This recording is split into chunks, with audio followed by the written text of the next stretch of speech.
بسم اللہ الرحمن الرحیم۔ وعن جابر قال قال رسول اللہ صلی اللہ علیہ وسلم من اکل من هذه الشجرة المنتنة فلا تقربن مسجدنا فإن الملائکۃ تتعظى مما يتعظى منه الانس۔ یہ بخاری اور مسلم دونوں کی روایت ہے۔ یہاں اس کا رقم 707 ہے۔ جابر رضی اللہ عنہ بیان کرتے ہیں کہ رسول اللہ صلی اللہ علیہ وسلم نے فرمایا، جو شخص بھی یہ بدبودار بوٹیوں میں سے کچھ کھائے، جیسے لہسن ہے، پیاز ہے، اس وقت بھی لوگ کھاتے ہیں، اس زمانے میں بھی کھاتے تھے، تو اس سے ایک خاص طرح کی بو آنا شروع ہو جاتی ہے منہ سے۔ تو آپ نے فرمایا کہ ان کا کھانا تو انسانی ضرورت ہے، انسان جس طریقے سے مختلف چیزوں میں ذائقے محسوس کرتا ہے پھر انہیں اپنی خوراک بنا لیتا ہے، وہ تم بھی بناتے ہو، تاہم اگر کسی نے لہسن پیاز یا کوئی ایسی چیز کھائی ہوئی ہو تو وہ اس کو کھا کر ہماری اس مسجد میں نہ آیا کرے، یعنی اپنے آپ کو بو سے پاک کر کے آیا کرو۔ یہ دیکھا کرو کہ تم نے کچھ کھایا ہے، اور اگر تم اسی طرح جاؤ گے تو وہاں لوگوں کے پاس جانا ہے، دائیں بائیں کسی نے کھڑے ہو کر نماز پڑھنی ہے، صف بنا کے کھڑے ہونا ہے، لوگ تمہارے منہ کی بدبو میں کھڑے نہیں ہوں گے اور اس میں بیزاری محسوس کریں گے۔ چنانچہ جب بھی کسی مجلس میں جانا ہے، اور مجلس میں سب سے بڑی مجلس وہ ہے جو 5 وقت منعقد ہوتی ہے، وہ ہم مسجدوں میں منعقد کرتے ہیں، اس میں ہمیں اللہ کی عبادت کرنا ہوتی ہے، تو فرمایا کہ اس طرح کی کوئی چیز کھا کے اور اس کی بو دور کیے بغیر مسجد میں نہ آیا کرو، کلی کر کے اچھی طرح صاف کر کے کوشش کیا کرو کہ وہ ختم ہو جائے۔ اس میں توجہ دلائی کہ ملائکہ بھی موجود ہوتے ہیں، اور جن چیزوں سے انسان اذیت محسوس کرتے ہیں، یعنی تمہیں اس طرح کی بو آ رہی ہو تو تم اذیت محسوس کرو گے، وہ بھی اذیت محسوس کرتے ہیں، تو اپنے انسان بھائیوں کا بھی خیال کیا کرو، اور مسجدوں میں آ کر نماز پڑھنے والے ملائکہ کا بھی۔ یہ بات بتائی گئی ہے کہ لوگ جب نماز پڑھتے ہیں اور باقاعدہ طریقے سے اس کی جماعت ہو رہی ہوتی ہے تو قریب کے ملائکہ اس میں شامل ہو جاتے ہیں۔ چنانچہ فجر کی نماز میں تو خاص طور پر بتایا ہے کہ اس میں رات کے ملائکہ پڑھ کر رخصت ہوتے ہیں، اور اسی طریقے سے شام کی یا رات کی نمازوں کے بارے میں توجہ دلائی ہے۔ تو یہاں کوئی بو والی چیز وہ کسی معاشرے میں لہسن پیاز ہی ہوگا، کسی میں کوئی اور چیز بھی ہو سکتا ہے، لوگ کھانے کے عادی ہوں جس سے دوسروں کے لیے اذیت ہوتی ہو، تو فرمایا کہ اس کا لحاظ کیا کرو، کسی مجلس میں جانا ہے، مسجد میں جانا ہے، اللہ کی عبادت کرنی ہے، لوگوں کے لیے اذیت کا اہتمام رکھو گے تو اس کا نتیجہ یہ نکلے گا کہ لوگ تمہاری طرف دیکھیں گے اور بیزاری کے ساتھ کھڑے ہوں گے، درا حالے کہ وہ اللہ کی طرف دیکھ لیں، اللہ سے بات کرنے، اس سے مناجات کرنے کے لیے یہاں آئے تھے، تو ان کے لیے اذیت نہ پیدا کیا کرو۔ وعن انس قال قال رسول اللہ صلی اللہ علیہ وسلم البزاق فی المسجد خطیہ وکفارتها دفنها۔ یہ بھی بخاری اور مسلم دونوں کی روایت ہے، یہاں اس کا رقم 708 ہے۔ انس رضی اللہ عنہ بیان کرتے ہیں، یہ رسول اللہ صلی اللہ علیہ وسلم کے خادم ہیں، 10 سال خدمت میں رہے۔ ان کا بیان ہے کہ رسول اللہ نے فرمایا، یہ جو تم کبھی کبھی مسجد میں تھوک دیتے ہو، یہ محض غلطی نہیں ہے، گناہ ہے، اس سے اجتناب کیا کرو۔ اس میں لفظ استعمال ہوا ہے بزاق، یعنی ہم اپنا لعاب بھی تھوک دیتے ہیں، اسی طرح بعض موقعوں پہ بلغم تھوکتے ہیں جس کو خغار کہا جاتا ہے، تو یہ سب چیزیں ہیں جو اس لفظ میں شامل ہیں۔ مسجدیں اس طرح نہیں ہوتی تھیں اس وقت، خاص طور پر مسجد نبوی، اس میں کنکر پتھر بچھے ہوئے تھے،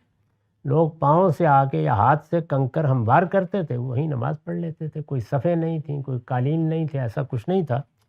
تو اس طرح کی جگہ کو دیکھ کر، جس میں مٹی ہے، کنکر ہے، اس طرح کچھ بجری جیسے ڈال دی جاتی ہے، بعض لوگ تھوک دیتے تھے، دیہات میں نے دیکھا ہے بالکل ایسے ہی کرتے ہیں لوگ۔ تو اس کے بارے میں رسول اللہ نے فرمایا کہ یہ مسجد میں آ کے یہ کام کرو تو یہ گناہ کی بات ہے۔ اب انسان کو اگر تھوکنے کی عادت ہو، کئی قوموں میں نے یہ دیکھی ہے، اور اس میں ایسی نازک صورتحال پیدا کر دیتے ہیں کہ بعض لوگ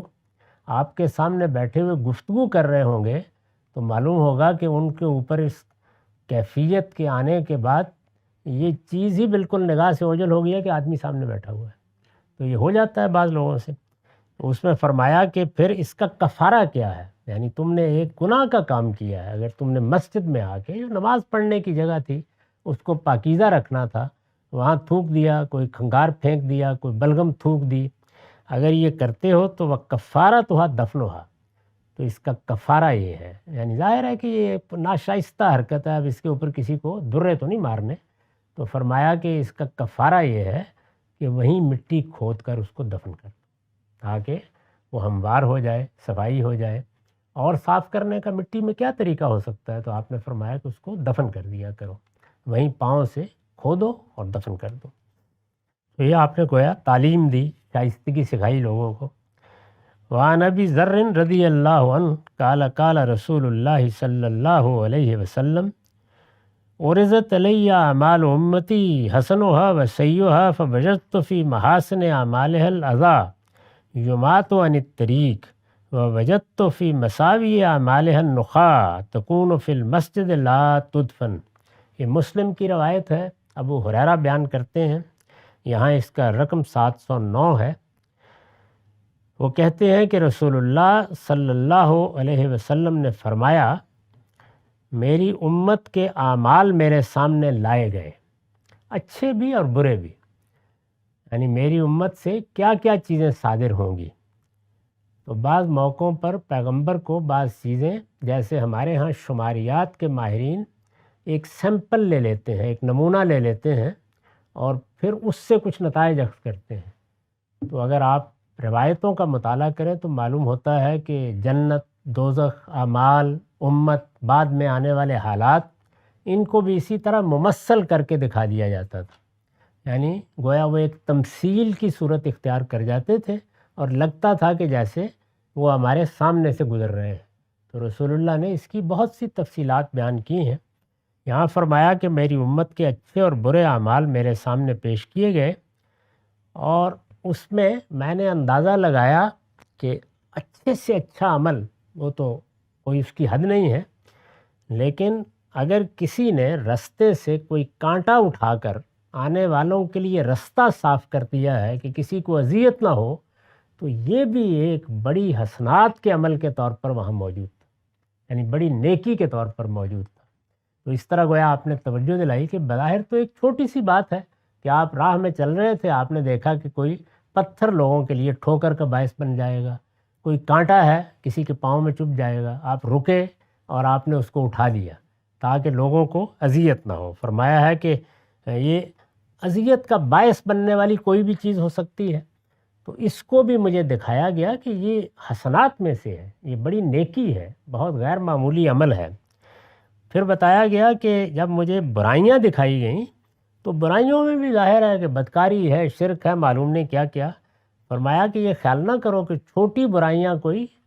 زیادہ اہمیت کی حامل نہیں ہوتی، یہ جو مسجدوں میں آ کر تم تھوک دیتے ہو اور پھر ان کو اپنے پاؤں سے دبانے کی صحیح بھی نہیں کرتے بلکہ لوگوں کے لیے وہ ظاہر اذیت کا باعث بنتے ہیں، تو اس کو مجھے برائیوں میں دکھایا گیا خاص طور پر کہ یہ بھی کوئی چھوٹی برائی نہیں ہے۔ تو اس طرح دونوں پہلوؤں سے آپ نے یہ بات واضح کی کہ چھوٹی سے چھوٹی نیکی کو بھی ہمیشہ بڑی اہمیت دو، اور اس طرح کی چیزیں جو کسی کے لیے اذیت کا باعث بنتی ہیں ان میں چھوٹی سے چھوٹی چیز کے بارے میں بھی کندھے اچکا کے یہ نہیں کہنا چاہیے کہ آخر میں نے تھوک ہی دیا ہے نا، کیا ہو گیا اس کے نتیجے میں۔ نہیں، یہ برائی کی چیز ہے اور اس سے آدمی کو بچنا چاہیے، یہ گناہ کا کام ہے جو تم سے ہوا ہے، اور اللہ چاہتا ہے کہ تم اس کا کفارہ ادا کرو، اس کا ازالہ کرو، اور وہ کفارہ یہی ہے کہ اس کو تم پاؤں سے مٹی میں دبا دو۔ وآخر دعوانا الحمدللہ۔